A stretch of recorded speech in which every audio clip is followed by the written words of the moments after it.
सत्य तो ये है कि हमारी यहाँ तक की यात्रा का श्रेय तो तुम्हें ही जाता है रत्ना।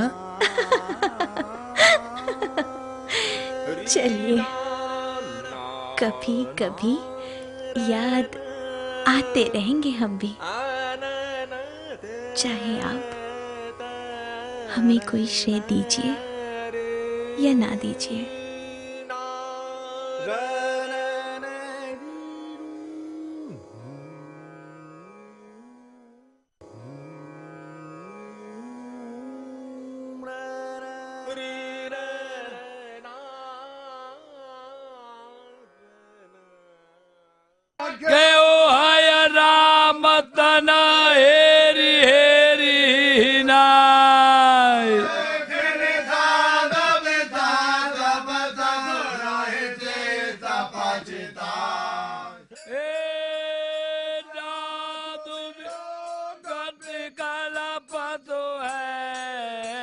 आए दिन मानस से संबंधित चमत्कारों की सूचनाएं आ रही हैं, परंतु इन सब चमत्कारों के पीछे कारण क्या है, ये मैं आज तक न समझ सका।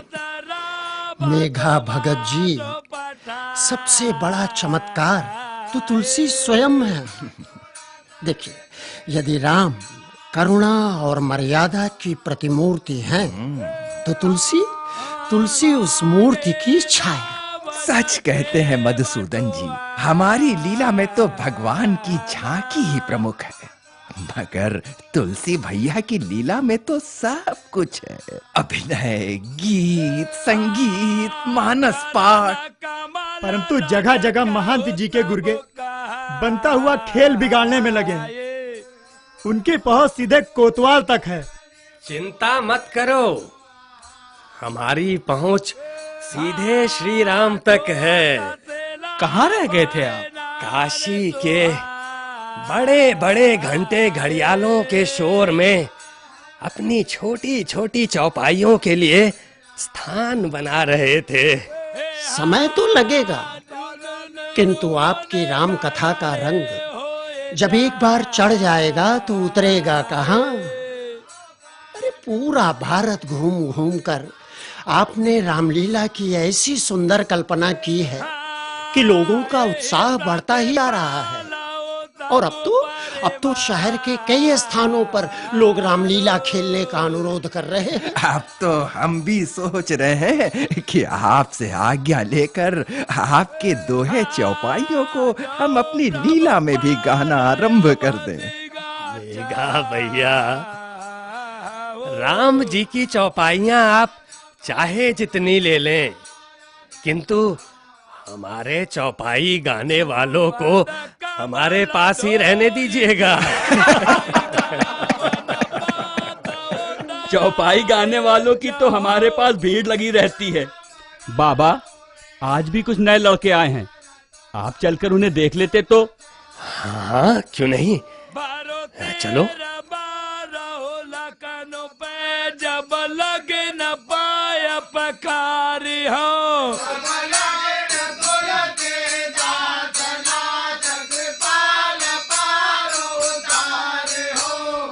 केवट के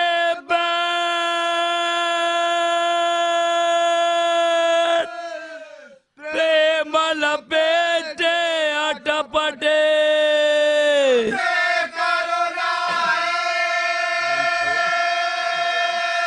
क्या हुआ? तुम केवट को गले क्यों नहीं लगाते? पहले ही रुक जाते हो। इस केवट को गले लगाकर हम अपना धर्म भ्रष्ट नहीं कर सकते।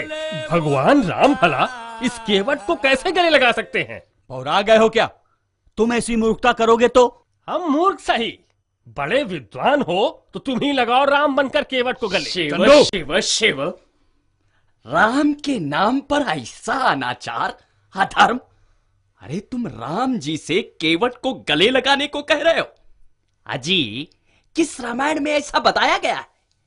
कभी ऐसे अनैतिक प्रसंगों को रामलीला से हटाया नहीं गया तो कोतवाल से कहकर बंद करवा दी जाएगी तुम्हारी रामलीला। संभालो चंद्रभान। राम कथा की आड़ में सनातन धर्म से विद्रोह करना चाहते हो? रामचंद्र जी जैसे उच्च वर्ण के पुरुष केवट के हाथ का दिया हुआ भोजन करेंगे। ये तो हमारी वर्ण व्यवस्था को ही तोड़ डालने का षड्यंत्र कर रहे हैं। राम जी के केवट को गले लगा लेने से ध्वस्त हो जाएगी तुम्हारी वर्ण व्यवस्था। अरे जो भक्त वत्सल राम शबरी का आतिथ्य स्वीकार करते हैं, जटायु की अंत्येष्टि करते हैं, वे राम अपने स्नेह भाजन केवट को गले क्यों नहीं लगा सकते?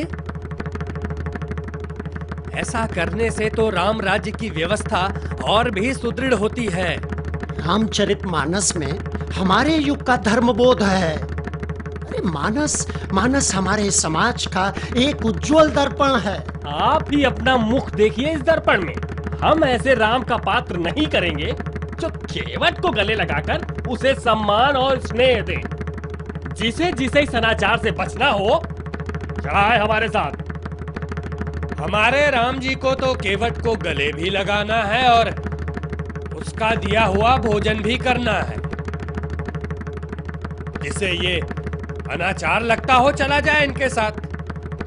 जय ही कर कमल कठोर संबुधनु, भंज जनक संशय मेट्यो। जेहि कर कमल उठाई बंधु जो, परम प्रीति केवट भेट्यो। चलो यहाँ से, कोई भी नहीं करेगा ये पाखंड। देखें कैसे होती है तुम्हारी लीला। जिसको बाबा पर विश्वास हो वो यही रुका रहे। रामलीला तो होगी ही, और राम जी केवट को गले भी लगाएंगे। बाबा आप चिंता मत कीजिए, हम में से कई लोगों को मानस कंठस्थ है। आप जिसे उचित समझें राम जी की भूमिका दे दीजिए। कंठस्थ करने से ही काम नहीं चलेगा बेटा। राम जी के चरित्र को आत्मसात करके ही राम कथा का मर्म जीवन में उतार सकोगे। राम जी ने समाज की दूरियों को घटाने के लिए जन्म लिया है, ना कि बढ़ाने के लिए। बाबा आज्ञा हो तो हम आपकी कल्पना को साकार करें। कोई कितना भी षड्यंत्र करे, आपकी लीला के लिए राम बनने वालों की कोई कमी नहीं रहेगी।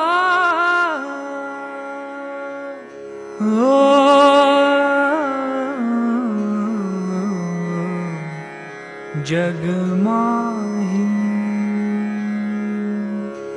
जग माही।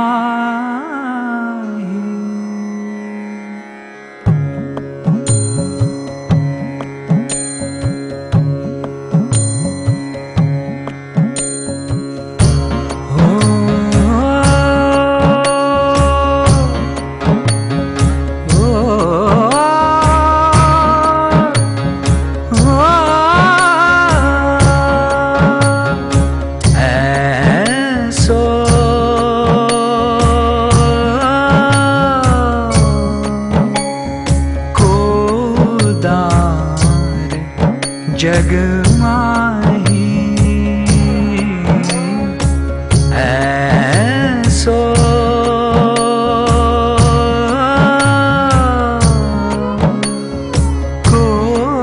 कोदार जग माही। बिनु सेवा जो द्रव्य दीन पर, राम सरिस को नाही। राम सरिस को नाही। राम सरिस को नाही। ऐसो बाबा जी चरण स्पर्श। आयुष्मान भाव। आपका ध्यान भंग कर दिया हम लोगों ने। क्या बात है बेटा, कुछ परेशान लग रहे हो? दशाश्वमेध पर हमारी जगह तहस नहस कर दी गई है। बाबा जी अब तो सहन करना मुश्किल है। हाँ बाबा, केवल आपके आदेश भर की देर थी बाबा, नहीं तो पूरी काशी को लंका बना देते। वाह भाई वाह, काशी को लंका बना दोगे। मर्यादा पुरुषोत्तम की कथा से यही सीखा है तुमने कि जहां राम कथा कहो वहीं लंका बना दो। तुम्हें ये सिखा रही है राम कथा? निश्चित ही तुम लोग राम कथा रटते अवश्य हो, परंतु उसे आत्मसात नहीं कर सके अभी तक। लेकिन बाबा, वो जगह तो हम लोग बिल्कुल नहीं छोड़ेंगे। इसीलिए तो कहता हूं कि अपने इष्ट के विग्रह को चबूतरे पर स्थापित करने से पहले यहां अपने हृदय में स्थापित करो। असली आवश्यकता तो मन की आस्था की है। वाह भाई वाह, आपका समाधान और आपकी वाणी दोनों ही हृदय में सीधे अंकित हो जाते हैं। प्रणाम तुलसीदास जी। अरे आइए आइए मधुसूदन भाई, टोडरमल जी, आइए आइए आइए। प्रणाम तुलसीदास जी। बहुत दिनों से एक जिज्ञासा थी मन में, सोचा था कि किसी दिन आपसे मिलकर शांत करेंगे। आपकी जिज्ञासा है तो महत्वपूर्ण ही होगी। जी सुना है आप पूरी काशी में हनुमान मंदिरों की स्थापना कर रहे हैं। पूरी नगरी में नहीं, हनुमान फाटक से लेकर अस्सी घाट तक केवल 12 स्थानों पर। हाँ यही तो, काशी में शिव के अवतार हनुमान की स्थापना तो हमारे लिए आश्चर्य नहीं, किंतु 12 स्थानों पर। सरस्वती जी, इस प्रश्न की अपेक्षा आपसे तो नहीं थी। भाई, पूरे भारत में शिव जी के यदि 12 ज्योतिर्लिंग हैं, तो शिव की नगरी में रुद्रावतार हनुमान के भी तो 12 मंदिर होने चाहिए ना? अद्भुत है आपकी परिकल्पना। ये तो एक परंपरा का प्रारंभ है और इस काल की एक अनिवार्य आवश्यकता है। तुलसी बाबा, तुलसी बाबा। अरे क्या हुआ बेटा? मानस को जलाने की बात हो रही है। क्या मतलब? लोचन घाट पर महंतों और पंडितों की सभा में तय हुआ है कि या तो मानस की प्रतियों को जला दो अथवा गंगा में प्रवाहित कर दो। क्या? अब आपको चुप नहीं बैठना चाहिए, फौरन कोतवाल से मिलकर इन धर्म के ठेकेदारों को रोकना चाहिए। आप बिल्कुल ठीक कह रहे हैं, अब देर करना उचित नहीं है। उन पंडितों ने कोतवाल पर बहुत जोर लगाया है। अरे वो सब मिलकर बाबा को परेशान करना चाहते हैं। आप अयोध्या से काशी ना ही आते तो अच्छा था। कहीं कोतवाल इन सब की बातों में आकर आपको। ये आपका भ्रम है टोडरमल जी। काशी प्राचीन काल से ही भारत का सांस्कृतिक हृदय है। यहाँ भारतीय धर्म के प्रत्येक स्पंदन को स्थान मिलता है। मेरी राम कथा को भी स्थान मिलेगा। कबीर ने भी तो इसी काशी में डेरा जमाया।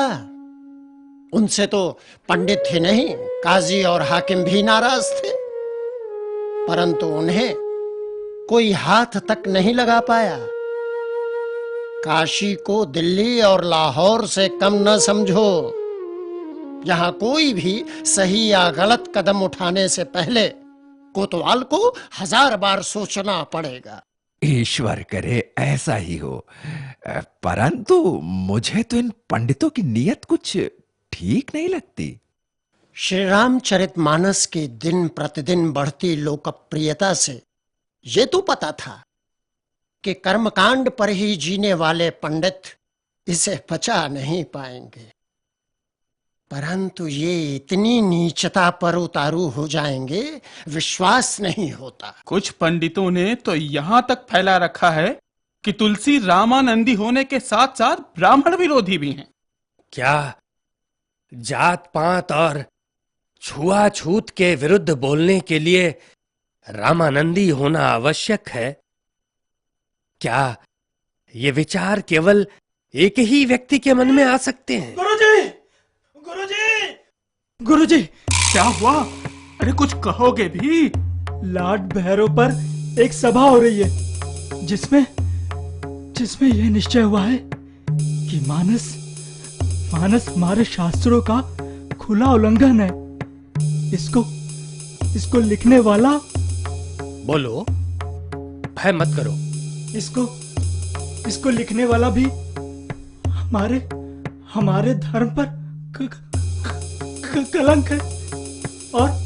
और श्री रामचरित मानस की परीक्षा आपकी उपस्थिति में स्वयं बाबा विश्वनाथ करेंगे। ये आपको अपमानित करने का षड्यंत्र है तुलसीदास जी। क्षमा करें, आपके जीवन पर भी संकट आ सकता है। आपको वहां बिल्कुल नहीं जाना चाहिए। जे पै कृपा रघुपति कृपालु की, बैर और के कहां सरै, होई ने बाको बार भगत को, जो को कोटि उपाय करे। एतत्सामगायन्नास्ते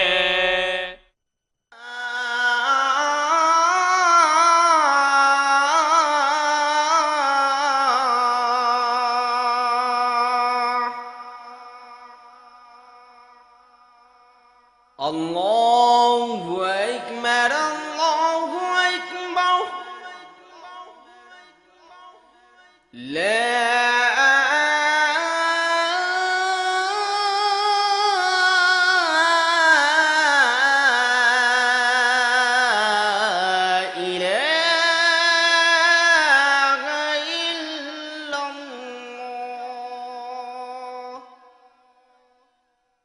माफी चाहता हूं हुजूर। इलाहाबाद से शाही हरकारा आया है। फरमान पर सूबेदार साहब की मोहर लगी है। खाना साहब की? मियां जरा पढ़कर सुनाइए। हुजूर, सूबेदार साहब बनारस तशरीफ ला रहे हैं। क्या कहा? यहां तशरीफ ला रहे हैं? जी हुजूर, ठीक 3 रोज बाद उनका तामझाम कल आ जाएगा। क्या कहा? आगे पढ़ो मियां। जी, जनाब सूबेदार साहब अपने कयाम के दौरान तुलसीदास से मुलाकात करना चाहते हैं। हैं? तुलसीदास? हाँ हुजूर, यही लिखा है कि सूबेदार साहब तुलसीदास जी से मुलाकात के मुंतजिर रहेंगे।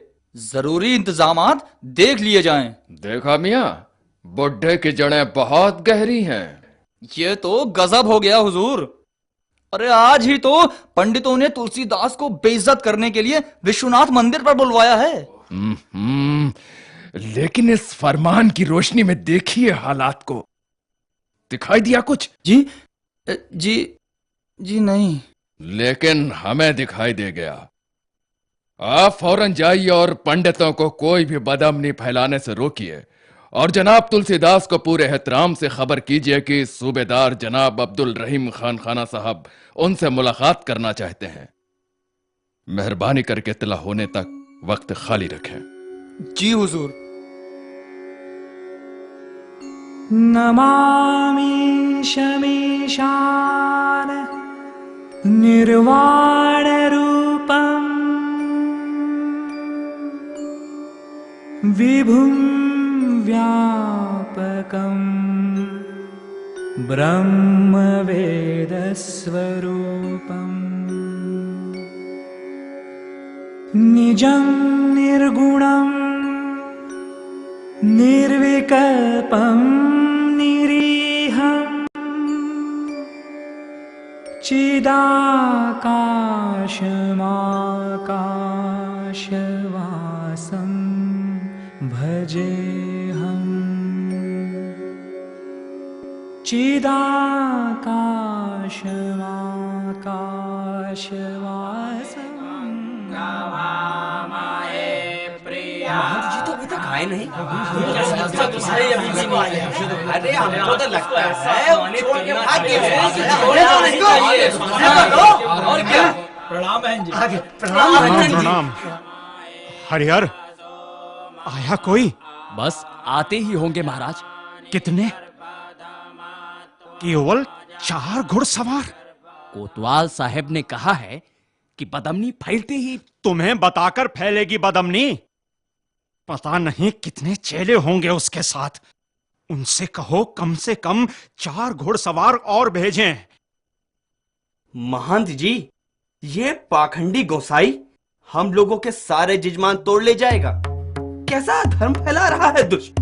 उस मगहर के जुलाहे कबीर ने तो सीधे सीधे मोर्चा लिया था हमसे, पर ये आदमी तो सनातन धर्म की परिभाषा ही बदले डाल रहा है।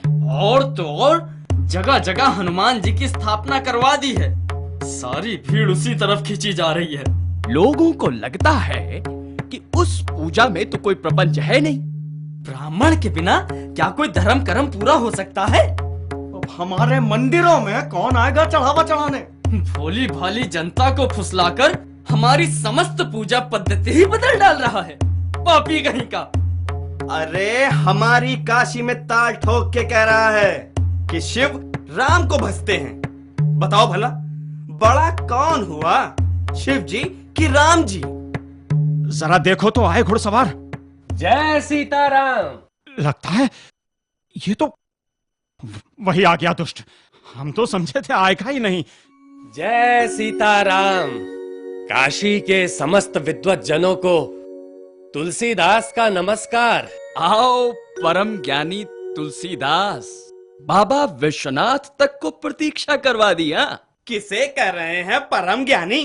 परम पाखंडी है ये। अरे भगाओ इस पाखंडी को। शांत रहो, शांत रहो। हाँ, तो पहले आप ये बताएंगे कि क्या आपने एक ब्राह्मण के हत्यारे को पाप मुक्त करने का नाटक किया था? जो व्यक्ति मन, वचन और विवेक से अपने पाप का प्रायश्चित करना चाहता है, एक अवसर देने के लिए ही हमने उसे उस अनुष्ठान का पात्र समझा। तुमने पात्र समझा? तुमने?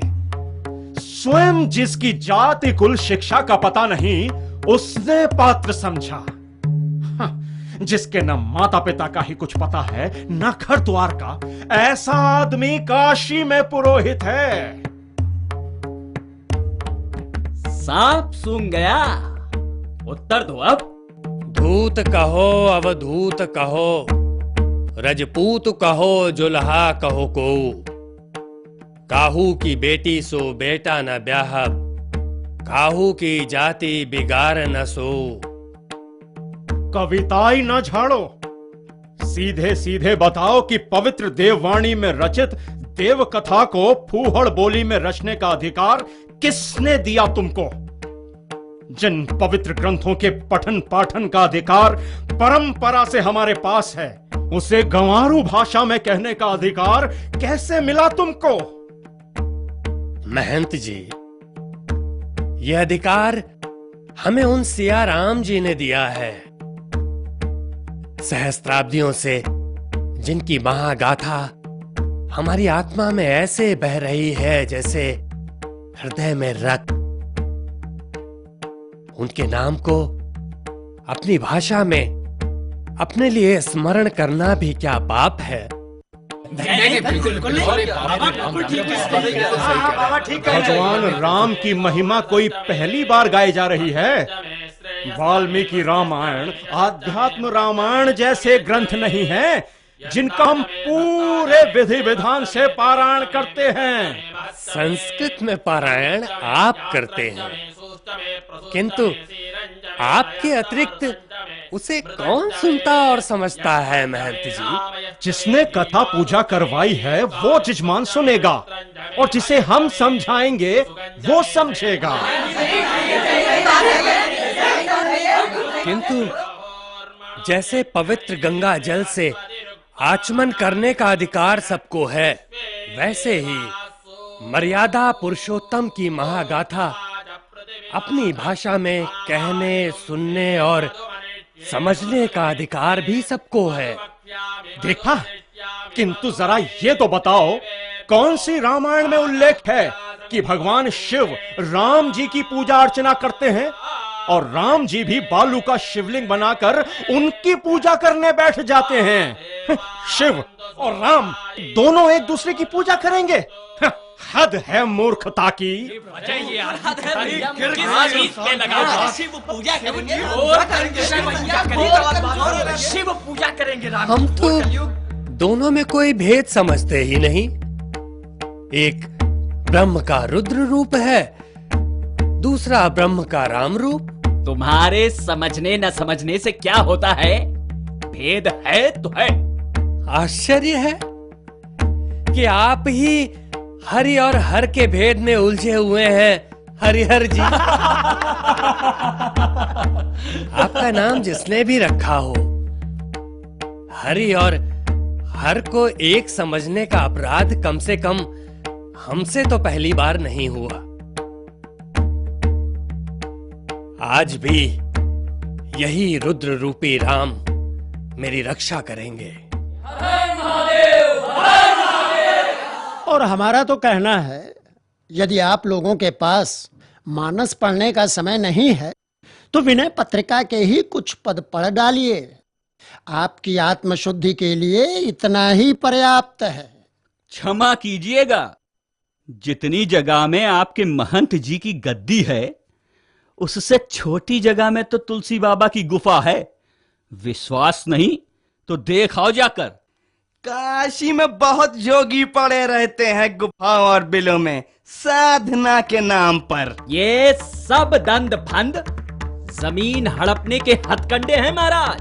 खुद कथा के बहाने दर्शन बघारेंगे और इनके लड़के नगर भर में रामलीला खेलेंगे, किंतु हम ये नहीं होने देंगे। तुलसी लाओ, समस्त पूज्य ग्रंथ निकाल कर ले आओ यहाँ।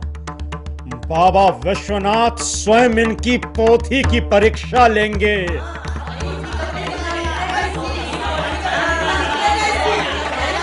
लेकिन आपकी पोथी कहाँ है गोसाई जी? लाए हैं कि नहीं? अब तो ये लोग स्वयं ही मांग रहे हैं, देनी तो होगी ही। श्री रामचरितमानस की प्रति परीक्षा के बाद आपको हमें वापस करनी होगी। यदि क्रुद्ध होकर स्वयं शिव ने फाड़ न डाली तो। जय बम भोला, करो दूध का दूध और पानी का पानी। हम तुम्हारी पोथी को अपने समस्त पूज्य धर्म ग्रंथों, वेद, उपनिषद, पुराणों के नीचे रख रहे हैं तुलसीदास।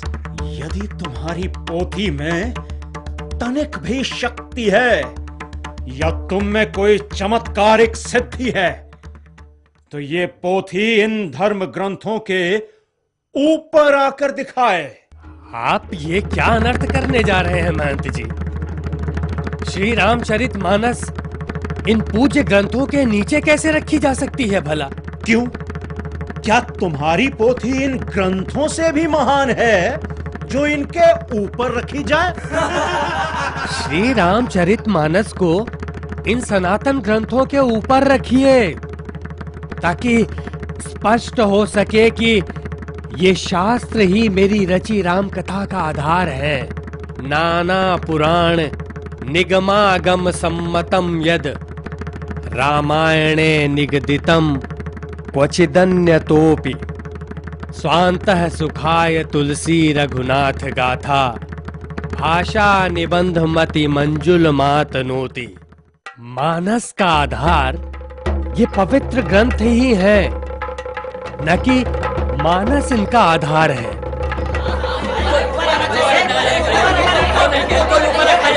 आप इसे देखने का समय निकाल लें तो बहुत से भ्रमों का निराकरण हो जाएगा। भगवान शिव के न्याय पर हमें पूरा विश्वास है। यदि मेरी राम कथा इस योग्य नहीं है कि इन पवित्र शास्त्रों के साथ रखी जा सके तो गिरिजापति आप इसे तत्काल भस्म कर दीजिए।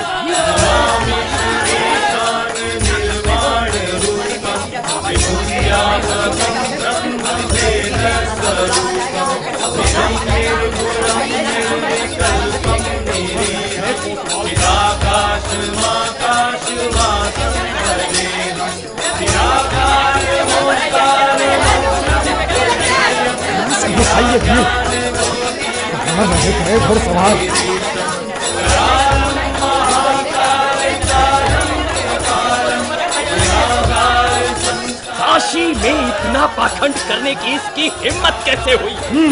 ऐसे तो जूते मारने चाहिए, जूते। हाथ मत लगा देना बाबा को, यही मंदिर में खून बह जाएगा।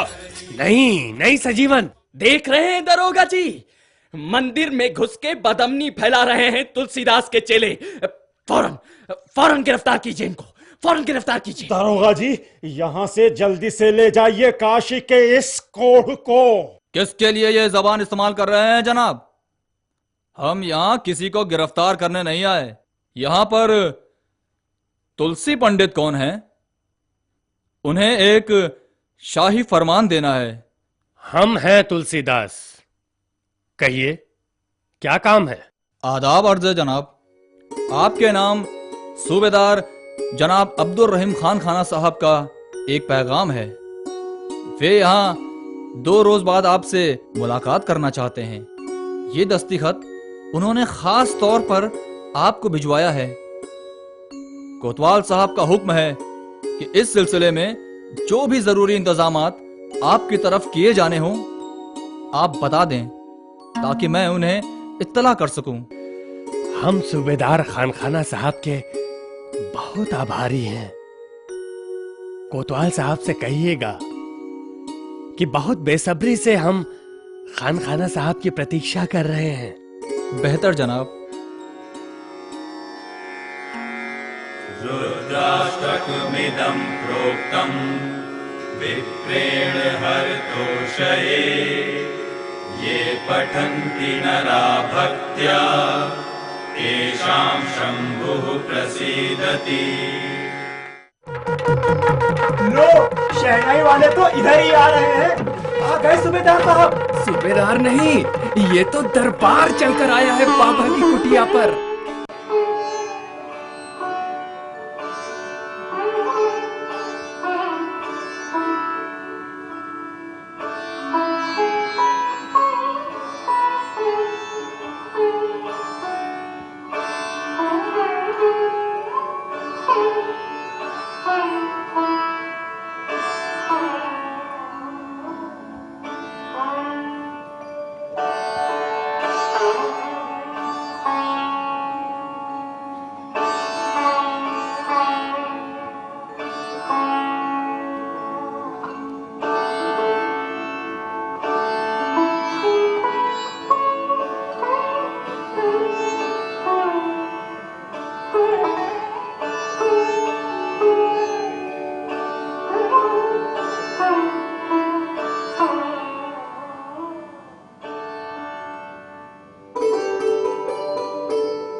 गोसाई जी महाराज को रहीम का आदाब।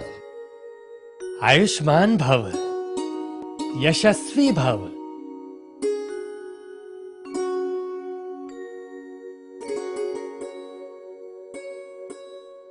कैसे हैं रहीम साहब? इधर विराजिए।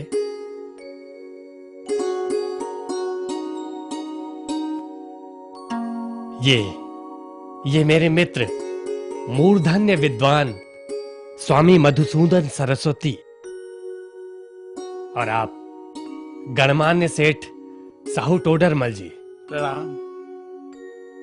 और ये मेरे बड़े भाई काशी रामलीला के जनक मेघा भगत। और ये हमारे राम जी की वानर सेना। भाई, जितनी आपके शौर्य की प्रसिद्धि है उतनी ही आपकी अद्भुत काव्य प्रतिभा की भी। आपके दोहे भी बाबा की चौपाइयों की तरह ही धीरे धीरे सबकी जुबान पर चढ़ते जा रहे हैं। इज्जत अफजाई का शुक्रिया सरस्वती जी, लेकिन कहां सूरज और कहां दिया। मेरे कलम की जबान और उसकी तासीर सब गोसाई जी से ही तो मुतासिर है। आपसे मुलाकात का शरफ हासिल करके आज हम बेहद खुश हैं तुलसीदास जी। लेकिन जिस खास मकसद से हम आए हैं, आप न मिलते तो वो अधूरा ही रह जाता। आपकी राम कथा हमारी रियाया के दिलों को एक रूहानी सुकून पहुंचा रही है। दरबार ने इससे मुतासिर होकर एक अहम फैसला किया है। हाजिर किया जाए हुजूर। बेशक। जिले सुभानी शहंशाह जलालुद्दीन मोहम्मद अकबर हुजूर की ओर से आपकी अजीमुशान शख्सियत को ये नायाब तोहफा नजर किया जाता है। बादशाह सलामत ने कहा है कि सल्तनत मुगलिया के लिए इन सिक्कों को जारी करना बायसे फख्र है। उन्होंने आपकी सलामती के लिए खुदाबंद करीम से दुआ की है। लेकिन ये है क्या रहीम साहब? खुद ही देख लें आप। ये क्या सीताराम की छवि अंकित स्वर्ण मुद्राएं? जी हाँ गोसाई महाराज, जिले सुभानी के हुक्म से शाही टकसाल ने इसे खास तौर पर तैयार किया है। हमने हुजूर से पहले ही कह दिया था कि हम खुद इन्हें आप तक पहुंचाएंगे। आप सल्तनत मुगलिया की ओर से तोहफे को कबूल करें। ये भारत की कोई सामान्य मुद्रा नहीं है रहीम साहब। इस मुद्रा से हमारे असंख्य देशवासियों के हृदय को खरीदा जा सकता है रहीम साहब। शहंशाह अकबर के मानस पुत्र तो आप ही हैं रहीम साहब।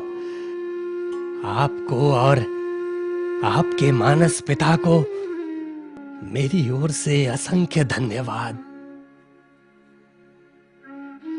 राम जी आपको सदा सुखी रखें। उनसे कहिएगा इस अमूल्य भेंट के उत्तर में इस फकीर के उन्हें शत शत आशीर्वाद। बाबा